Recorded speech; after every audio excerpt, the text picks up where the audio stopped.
At the federal level, the Secure Act, part of that $1.4 trillion budget deal, includes changes to help people save for retirement. Workers will be allowed to make IRA contributions past the age of 70 and a half, and they won't have to begin withdrawing until 72. Previously, it was 70.5. Small businesses can join forces to offer 401k plans and will be required to offer plans to long-term part-time workers, with a few exceptions. Nearly half of the nation's minimum wage workers will get a raise, with 21 states hiking their minimum wages, according to the National Employment Law Project. The federal minimum wage has been fixed at $7.25 an hour for more than a decade, and 21 states remain there. But companies are stepping up. Amazon, Bank of America, and others have announced hourly wages of $15 or more.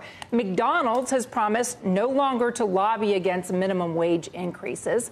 In other laws, we're looking at a landmark labor law to classify California gig workers as employees, not as contractors. That means minimum wage protection, paid sick leave, and health insurance benefits.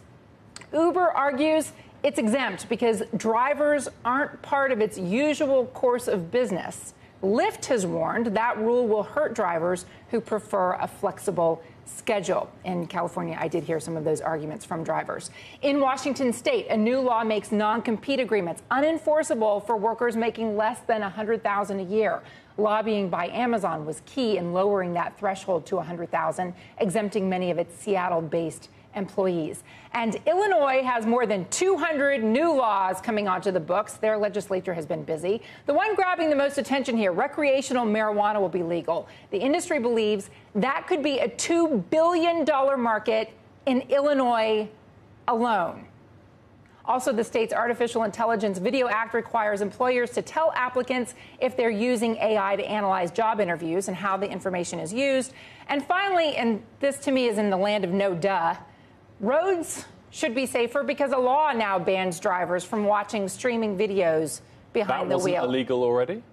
One would think that it would be rolled under like distracted driving or things that, no, apparently you needed to spell it out. But you can't send a text. Or legally smoke pot just for the fun of it. Until now. Now, that's all changing. The minimum wage point, I think, is really true. I mean, it makes sense that the states actually are the final arbiters on it. But wow, $7.25 for Can you imagine trying to make a living on that?